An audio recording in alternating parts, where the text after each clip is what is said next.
Thank you. There you go. That's nice. Yeah. Take my hat off. Take my hat No, off. no, put the hat back on. My name Sahar. Sahad, My yes. name Sahar. Right, hold the book up there. We got My the book. name Sahar. This is your moment. She won't understand this, will she? Yeah. We may do a little film of our this? adventure into the Holy Land and Jordan. Go on the internet. Yeah. You might be on there. Yeah. You'll be famous. So you'll get loads of people coming to your place. Where's your place? What's this Here. called? Yeah. You want to send people here? Yeah, yeah. And you Yeah, sell okay. many books. Yeah. Well, It's all around the world. what's the candle called? the candle? It, This. What is that? It looks like it's got a Pope's hat Shama. on it. Candle. Shama. Yeah. Yeah. Shema. Yeah, it's Shama. Shema, okay.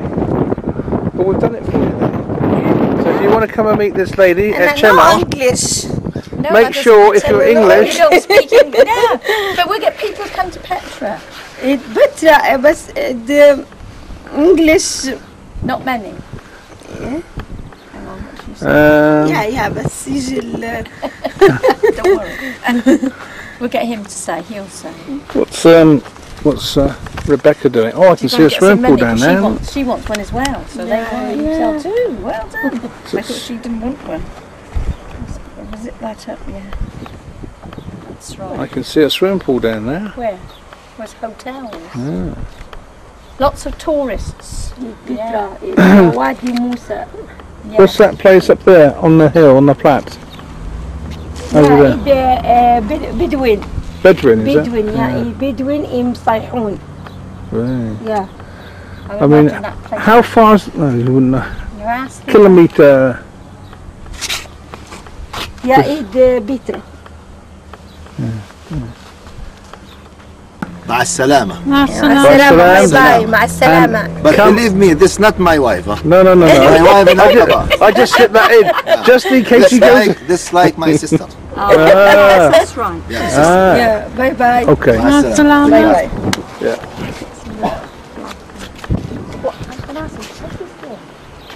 This candle. Yeah, this park. The name is Candle Park. When the King Abdullah coming in this area, opening this park, all the this garden for the kids, for the people playing here. That's right. The area, the name is Candle Park. Candle. Yeah, I thought Yeah, it this was. candle, you see the lights? Lovely. Yeah. Like candle, but big candle. Yeah. Good idea. Look at all that. That's that loop. Only one wife, only husband, only. 5 minutes arrive.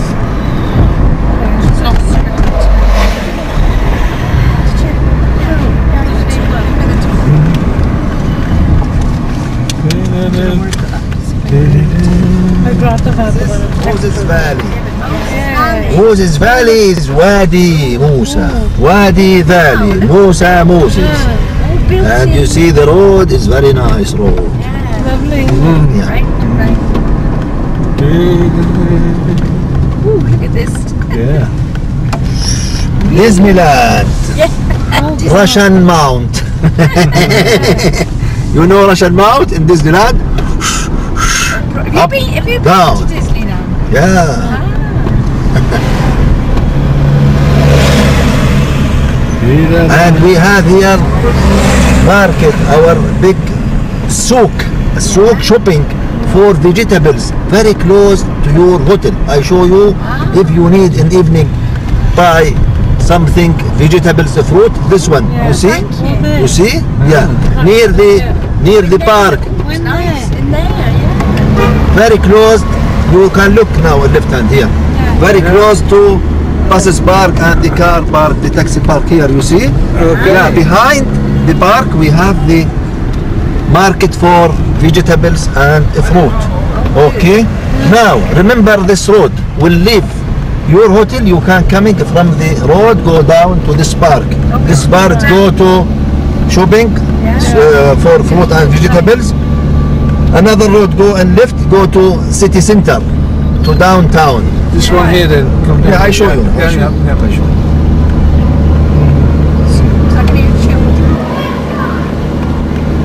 your hotel is very close now, very يعني 2 minutes from here to your hotel. Building all the time, aren't they? New buildings. Yeah. Yes. Now please يعني you can remember we're coming from hotel. Yeah. You can go to this area, go down. Down. Yeah. Yeah. You can go to market. Yeah. And this one area is city center. City center, yeah. Petra city center. Yeah. And this one, excuse me, this one, excuse me. Yeah. Just a minute. Gate Hotel. Yeah. Mercy. This one your hotel, huh? Yeah, thank you. They were right in there, aren't we? So I know they do shopping services. Oh no, it's the little one. Thank you indeed, sir. Thank you, lovely. Okay. I'll shake your hand. Thank you, sir. You are welcome to Jordan. Thank you. Okay? Yeah. Yeah. Well, welcome to Petra City. We've obviously done a few miles in the last few hours. Early this morning we were setting off from Ben Gurion Airport and we've flown 500 miles south to Eilat and taken a THRU taxi or shuttle taxi over the King's Highway, over the mountains and into Petra City. Now in front of us right there, that particular rock mass is where the canyons are. We'll be walking there later on today. So much to see down there which we obviously want to record for you, but I have to say it's the mountain tops are breathtaking and thankfully it's quite fresh, really is, but this is all part of a little, I suppose, video doc that we want to do from Israel, Jordan, and we hope you enjoy it. Amazing times we're living in because this is a place that will feature very much in biblical history and in the future. So we hope to bring the Bible and the scriptures and the information to you so you know what's going to happen here for the Jews in the future.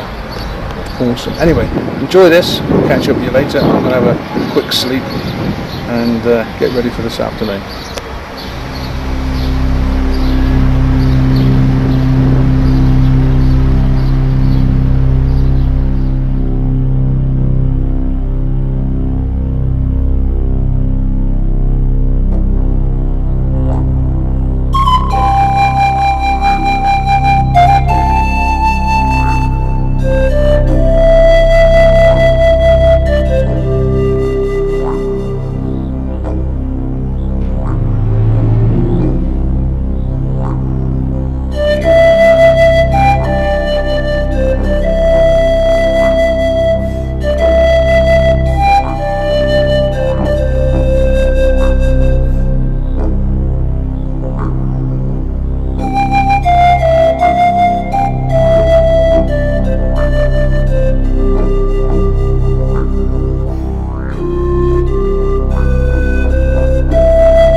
It's more than 45 square kilometers.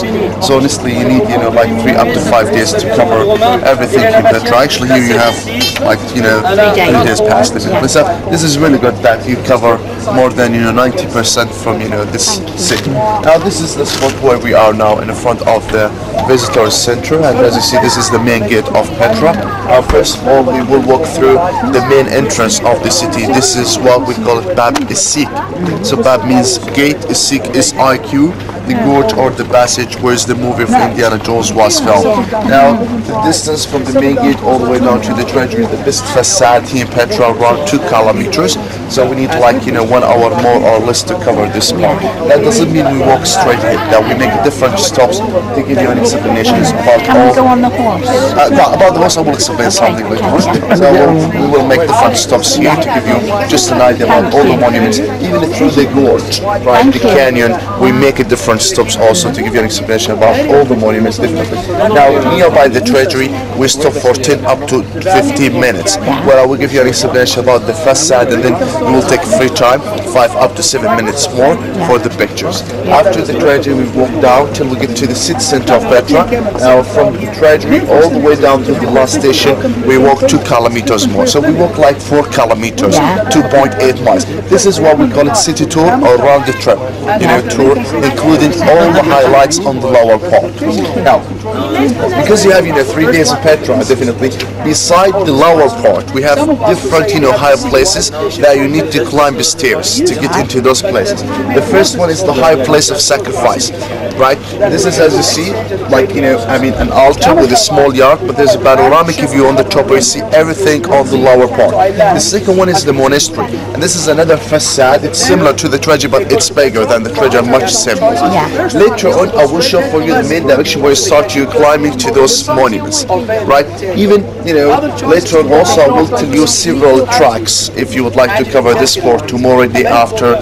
This is possible. And later on I will give you an idea about those tracks if you would like to cover more things. Now about the horse ride, this is a part of the tour. These tickets included, this ride. Now these horses, in fact, they take you for a short distance from the gate till the beginning of the gorge. This is less than 800 meters, which means that a horse ride duration approximately 10 minutes, more or less. So each horse will be guided by one of the locals, right?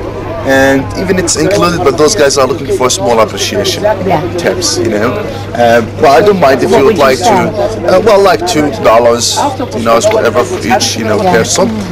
I don't mind, if you would like to ride, those horses now, right? Or maybe you can take them on the way back, also from here to the main gate, right? Makes sense. So you have 2 options. Either to take them now, or on the way back when you get to here, you take a horse, because this is for the last 800 meters. We might be tired coming back, right? So we do it. So this is maybe much better. It's up to you. I don't mind. As long as we get it on film, right? Because you have tickets for 3 days, you can ride them today, tomorrow, day after, right? Just to give them tip. That's all. I think she just wants to ride the horses up and down, up and down. No, we don't. No, but basically, the problem, my friends, when we walk down, it's much better to use, to walk, because those guys, they don't make a stop, so you miss no, we'll walk. We can do it tomorrow. Exactly, tomorrow, or Thank you for explaining. even on the way back, right? You can ride them again, because you have 3 days here in Petra, so you ride them at any time. Yes. Okay, now I will give you the tickets.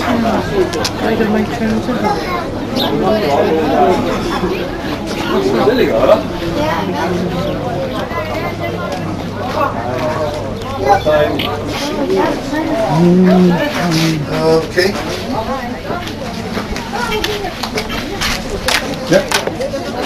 Okay, thank you.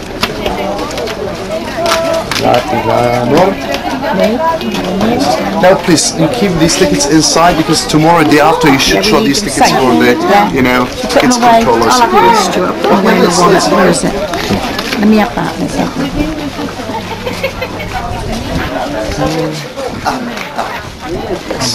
Yeah. Now please, don't forget these tickets. Tomorrow, day after, you should bring them with you again.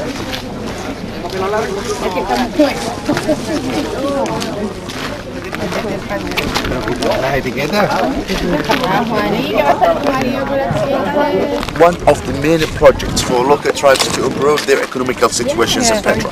And these are one of the main facilities services in Petra. The second option is a buggy ride, a carriage ride, where you see those buggies with the horses. Now each carriage takes 2 people from here to the treasure, from the treasure to the main gate, like round the trip. It costs 20 dinars or $30. The third option is a camel's ride, and finally a donkey's ride. Just to be advised, my friend, later on when you get nearby the treasury, you might find a lot of locals. They ask you about, you know, horse, about donkey or camel ride. So sometimes if you promise them that you're going to take these animals, later on they follow us all the way down. So the best way to start negotiations usually with those guys, just to tell them no different. We are going to see, you know, Petra, my friends. As you know, that this city was appointed to be as one of the new 7 wonders all over the world in 2007 after the Great Wall of China.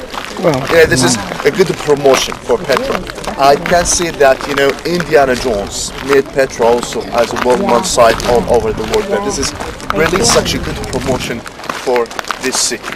In fact, let's say, you know, my friends, now I will give you as introduction about Petra, and later on we're going to make a different stop just to give you, you know, more you know, explanation about all the monuments from here all the way down to the last station for today. Now I would like to show for you from here one of the most important monuments here in Petra, especially for local tribes, for Muslims. Can you please look straight ahead, my friends, to the highest, you know, summit, to the highest mountain. We see the top like a white spot. Over there, it's located Aaron's tomb, the shrine of Aaron, Moses' brother. So we think that Moses' brother was buried on that mountain. You know, this is such a local belief. We are not sure if he really was buried on that mountain. My friends, most of the local tribes here in Petra, they used to sacrifice animals here by that shrine till 1985-86. So this is very recent, like 25 years ago. When we talk about Petra, this city was rediscovered on 1812 exactly by John Lewis Puchart, who came from Switzerland. On that time specific, once a lot of travelers, they tried to get in to Petra, but no one succeeded. You know why? Because Petra at the ancient time was inhabited by local tribes. The people at that time were afraid from Western occupation into the Middle East. So except the Swiss traveler, he was the only one who succeeded to get in with, I mean, to live at least with the locals. So which means at that time when he came to Petra, he was pretending that he changed his style just to get in. He changed his name into Abraham bin Abdullah. He changed his address as a Bedouin, and he brought with him a goat. So he told the locals that he came from Saudi Arabia and he came to sacrifice for our Prophet Aaron. Definitely. By the way, before he came to Petra, he was living in Syria. I mean, at that time he was learning Arabic language, so he spoke even with the Bedouin tribes a Bedouin dialect. So this was really, you know, easy to convince those people that he was a Muslim man, definitely. So finally this guy succeeded to rediscover Petra. Why did I mention that Petra was rediscovered? Which means that the city was discovered before this traveler, but by locals and the Bedouin. So let's say Petra before 1812, it was a lost city. No one knew about the site except the locals and Bedouins themselves. That's all. Imagine, you know, my friends. Now, that the local tribes used to live here in Petra till 1986. So they left the city very recent. Now if you've been here 25 years ago, for example, once you could stay with the local tribes inside of these caves instead of 5-star hotels. This is what happened here in Petra. But you know, the city from that day, from 1986 till this moment, is registered into UNESCO as international heritage. So no one is allowed to stay here anymore. So 1985 exactly, the government asked all the local tribes to move out from Petra. In the beginning they refused. It was a good location for a business. But all the local tribes, before they moved out from Petra, they had just one request for the government, that the new settlements, they should be nearby Petra to practice their daily life with the tourists. And they got this different. Nowadays most of them they live, you know, around Petra. Now like my parents, my father and my mother, they were living here in Petra till 1976, 77. Even my grandfather, that used to live in Petra more than 30 years. Now my grandfather, he died 8 years ago. I swear to God, when he died, he was 125 years old, that he never went to the doctors or to the hospital. So his food wasn't natural food, even his medicine, that he used the tribal or Arabic medicine. Unfortunately, he got married 4 wives, that's why he died early. I think if he didn't marry 4 wives, he would live 50 years more. In fact, so we are a big family, honestly. We have more than, 25 uncles and, aunts. This is which makes my life a little bit complicated. This is a typical thing with the local tribes. Now, my friends, Petra, this is the first name of the city, and this is originally such a Greek name, diverted from Petra, which means the stone or the rock. The local name of Petra is El-Rakim. This is an Arabic name, El-Rakim, which means the rock or the stone. Still, the third name of this city is the biblical name, Esela.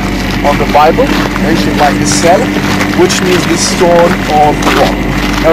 Imagine that we have like 3 names of Petra, and all of them, they have the same meaning. What does that mean? Now, obviously, wherever you look around you, where you see these rocks, even this stone, this is what we call it sandstone. Now, you see this one, it's really soft. As a sugar, it's easy to carve it, to make whatever you want, even it's easy to be eroded. So, we say that Petra was carved into the rocks. We cannot say that Petra was built. So people who sitting down here, they used such iron tools like axes, chisels, hammers to carve all these stones. Now maybe you have an idea before about Petra, that this city was carved by one of the Bedouin tribes. Those people were nomadic people. They came originally from south of Arabia, exactly from Yemen. On the 4th century before Christ, specific 312 BC. We call them the Nabateans. Right? Now let me mention for you roughly the main reasons for this tribe to travel from Arabia all the way to south of Jordan, specific to Petra, and why did they choose Petra as a capital. The first reason, sirs, is the geographical location of Petra. That this city has a strategic location. At that time Petra was located on the caravan roads. Especially that this city was a part of the Silk Road. I'm talking about the eastern part of the Silk Road, which extends from China all the way to Syria. The second reason was the water. That water was available at that time, especially on the upper city in Moses Valley, where we have a lot of natural resources for water, like water springs. The third reason is that when you look to Petra, it says that this city, it's a protected site, so it's easy to be defended, and it's easy to defend themselves. Now all these reasons made those guys choose it as a capital, and they used it mainly. I will give you such a theories about this city. The first theory, that this is caravan station. This is commercial center, which means there's once 1,000 camels with the traders came from India, China, South Africa, wherever, used to pass Petra as a part, a path, as a part of the Silk Road the Nabateans were charging those caravans with the taxes instead of their services like food, water, protection, whatever. Which means since Nabateans at the beginning were nomadic people, then farmers and finally traders. So those guys were traveling, they have been in several countries. So Nabateans have been influenced by several cultures, Romans, Greeks, Babylonians, Assyrians, all these civilizations. Now let's make a video. Now, so today you see here in Petra, mixture, you're going to see all these civilizations, but you will discover at the end of your tour that the Nabateans themselves were professional carvers. When we talk about sculpture, this is their own art at that time. In fact, but they mixed these things from several cultures. The second theory of Petra, that this is a cemetery. So all these caves were tombs.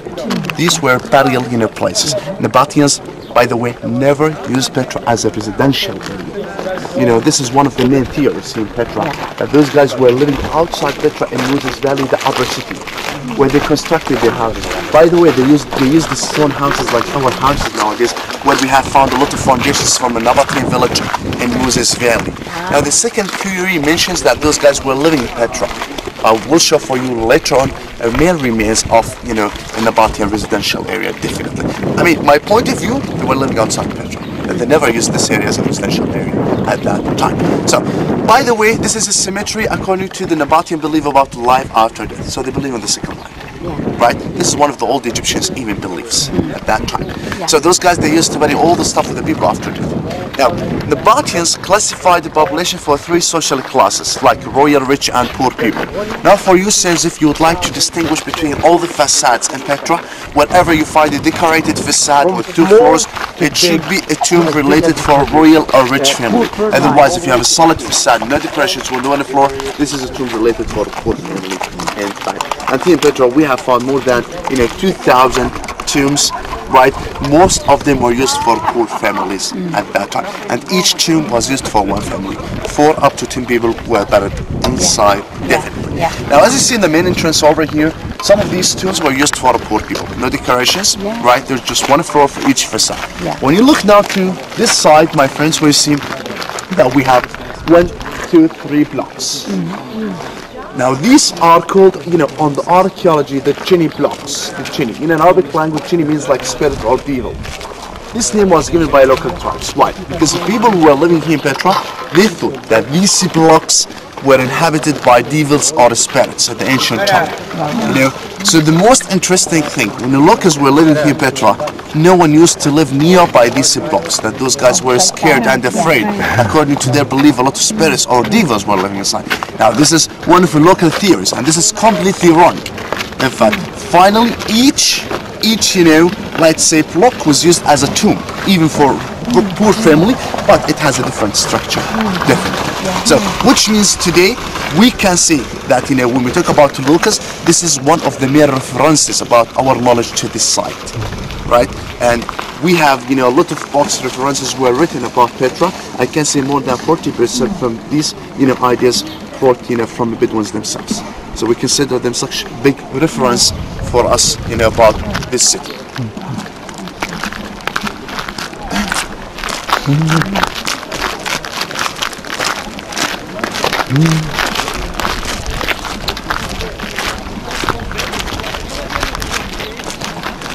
Right, sir. You've been taught before that this tribe, these guys have been influenced by Romans, Greeks, Babylonians, Assyrians, whatever. Let me show for you now one of those influences in Petra. Can you please look, over there into that facade? You see some stairs go to the right and to the left hand side. There is now one of the Assyrian and Babylonian influence in Petra. This is what we call it crow steps design. They are similar to the birds, their wings when they're going to fly. What does that mean? This is a representation of soul climbing, that the soul of a man who was buried inside will be taken by those stairs exactly to the sky. So life as a circle. You're going to find a lot of influences trying the same idea usually. So whenever you see stairs, angels, birds, eagles, whatever, they carry the same belief usually.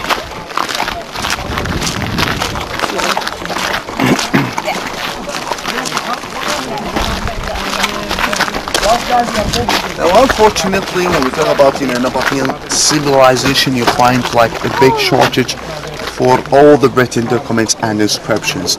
That those guys, especially here in Petra, they didn't record their history in a good way. Even, you know, we are lucky somehow to find over here about this whole 2 inscriptions. You see them? Now the first one was written with the mother language of the Nabateans. It was an Aramaic one. The second one was written with the Greek language. The Greek language was used to be as international language like English language nowadays. By the way, what's written here mentions something about that facade. As you see to the left hand side, one of the most beautiful tombs in Petra. We call this one the obelisk. Four obelisks on the other part. As you see, those now are one of the Egyptian influences in Petra. Exactly like the pyramids. For the old Egyptians, pyramids, obelisks, whatever, such a symbol of life after death, the same belief of the Nabateans. Except one of the Jordanian archaeologists, he has his, theory that this tomb was used for 4 people. We have 4 obelisks, which means, the tomb was used for exactly for, 4 people. You see now, my friends, that the tomb has 2 floors. Look to the first floor. We call it usually in Petra because we're going to see a lot of facades. We have the same, structure. The first floor we call it tracling. In Latin language, tray means 3. Cleaning means table. I mean, inside you find such a 3 seats or 3 tables where they had a lot of ceremonies, celebrations. That they used that part for their funeral rites. The second floor was used as a burial hall like a tomb. I want to ask you a question. We are talking about sandstone.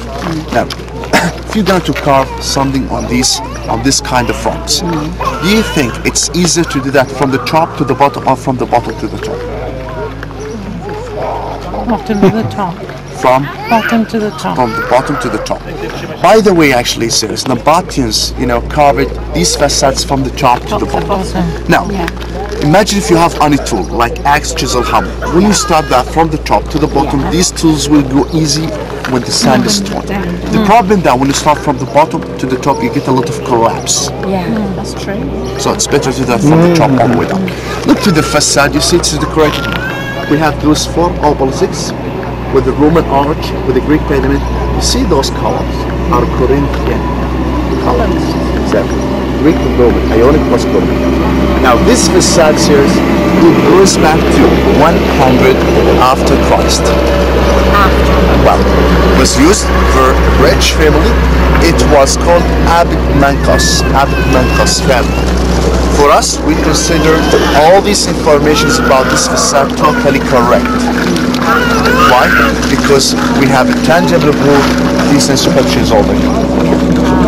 But unfortunately, that doesn't mean we have the same story for the rest part for Petra. So, in general, we says we will talk about Petra. Let's say all what we mentioned about this site, just the theories. They could be true, they could be false. Actually.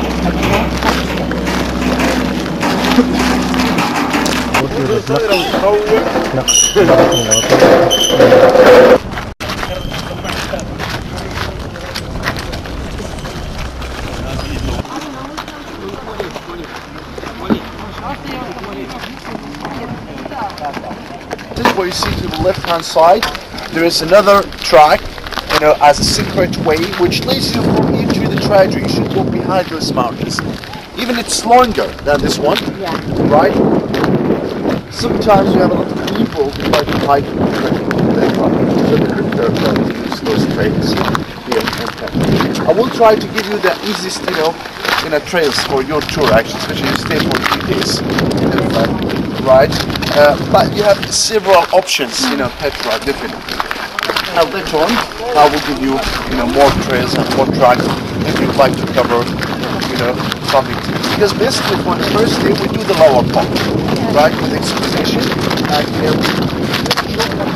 all the directions, and tomorrow you can cover some areas.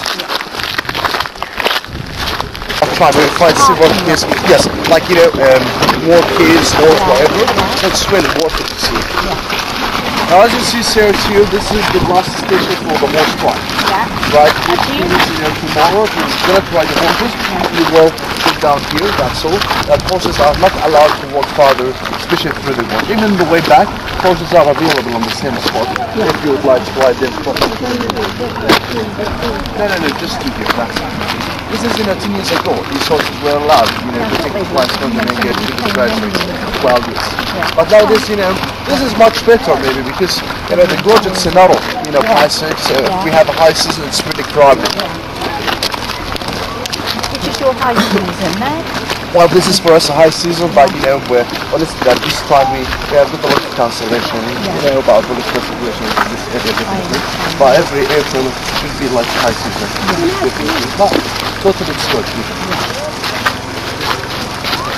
Well, you've been talking for actually serious about Petra, that this is an area just as a caravan station. Now, roughly when we talk about those caravans, we are talking about 1,000 camels with 1,000 traders. That's why water, it should be available for all the time. The Nabateans were smart and clever people about this engineering. But those guys, they used developed water system or hydraulic engineering in Petra. For example, on the upper city in Moses Valley, we have found under the ground more than 10 water pipes, aqueducts were built with the ceramic. Those buried under the ground to bring the water from all the natural resources to Petra itself. Now the second water system was used in Petra itself, and these guys, they built a lot of water dams and they carved a lot of water channels. Now where we are standing now, you see the first water dam in Petra. And you see this one, it's a new one, it has been restored by government on 1964. Unfortunately, after what happened on 1963 with the French group, that 10 people were killed by flash floods. They came from France. That was raining heavily, they couldn't move out from Petra, so 10 people were killed by flash floods, and that's why the government restored the water dam, here in Petra. Now if you ask me where did the Nabateans build their original water dam, you see this wall, it goes back, between 3rd century BC, 2nd century BC. Now even this one has been restored.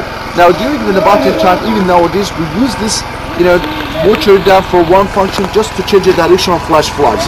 Now this one was used as a block, because after this dam, we're gonna see the gorge. It's a narrow passage, so you need something as a block to change the direction of flash floods. With the water channel, that part, you see, was carved into the rocks. That one was used to collect the rain to reduce water speed. Now for all of us, it's easy to imagine the main direction of water system. Now, of the rain even. When it rains, the water comes down from those mountains through the channel behind those mountains all the way down, to the last station in Petra. Even later on, we're going to see more, techniques that lead us for this technology. Imagine, we are talking about 2,400 years ago. Those guys, they didn't have our equipments, facilities, but they used something really amazing. By the way, nowadays we don't have a lot of rain in Jordan. Even our country, it's considered as one of the poorest countries all over the world for water resources. We have a water shortage in Jordan. So by the way, sir, it's one of the main targets for a peace agreement with Israel on 1994, and this was such a good step, honestly, created by our government, is the Jordan River, and this is our border with Israel. And after that, agreement, we bought such a private strategy to use, a water at that site. Definitely. Now we are going to see the canyon. This is the main entrance of Petra, but that doesn't mean this is the only entrance of Petra. So this one has a shortcut. If you would like to enjoy in your visit to explore Petra, you should walk through this road. Now, this is a natural canyon, it's not a man-made. So this road was created with the flash floods. What earthquake was 1,000 years ago. So it's around 1,200 meters length, right, more than 100 meters in some spots. During the Nabatean time period, this canyon was called Via Santa or Via Sacra. In Latin language, Via means way. Sacra, holy, like a holy path or a holy way. The Nabateans believe, I'm talking now about the Nabatean religion. Those guys believe in several gods and goddesses. They believe in the Romans, Egyptians, Greeks, Babylonians, whatever gods and goddesses, but they have their own god. The main god of this tribe, he was called Dushara, the god of mountains. So Dun Arabic means Lord. Shara, all the mountains around Petra, we call them the Shara mountains, which means he's a lord of these mountains definitely. Because this is the only one we have in Petra, wherever you walk on the gorge, you find different, holy you find different holy shrines or holy niches like these ones over here. Now, where Nabateans used to hold inside a lot of idols, statues, images for those gods and gods, especially for main god of this tribe, Dusha. Unfortunately, more than 2,000 idols in Petra were broken by local tribes. Those people are Muslims, and all these shapes, idols or statues, something against their religion, definitely. Now, let me mention something very important about the Nabateans. Why do those guys believe in several gods and goddesses? Imagine if we are traders. We come from one of the Greek or Egyptian, whatever countries. We should pass this canyon. When you find some of these niches and you find inside like statue or idol represents your god or your goddess. So something makes you happy, satisfied, just to show for you that Petra was a peaceful area for all the civilizations. So men believe, to believe in those gods and goddesses, the business itself. So this way that those guys, they could collect more, traders, definitely according with the good reputation of Petra. It's a peaceful area at that time. As Ramesh says about water system, you see over here, the water channel was carved into the rocks. Now this one was used for animals and irrigation. By the way, sirs, this water channel is connected with one of the water pipes outside Petra. So that doesn't mean we are talking about water channel itself. No, under the ground we have one of the water pipes, which means water was, running actually, through this channel every time. So imagine, it's great technology. Now, sirs, today when we talk about this city, we have a sequence or chronology of Petra. I will mention for you from time to time, one of the new civilizations, definitely. So Nabateans came to Petra on 312 till 106. What happened on that date, 106 after Christ, that Petra was conquered by a Roman Empire. With their emperor, he was called Trans or Trajan. By the way, Romans at that time were living between Syria and north of Jordan. Before they conquered Petra, Romans had a lot of negotiations with the Nabateans to give all the Roman caravans like 50% discount. Talking about taxes. Nabateans, they refused this contract. And finally Romans decided to take over Petra. And let me mention the story, how did the Romans take over Petra at that time. Nabateans, I told you before, that's why I believe Nabateans were living in Moses Valley, not in Petra itself. When the Romans, when the Roman soldiers came to take over Petra, I told you before, yes, Nabateans were living where? In Moses Valley, the upper city. Now at that time, all the Nabatean population, they moved from Moses Valley to Petra itself. Why? Because this is really easy to, it's easy to to be defended, and it's easy to protect themselves here in Petra.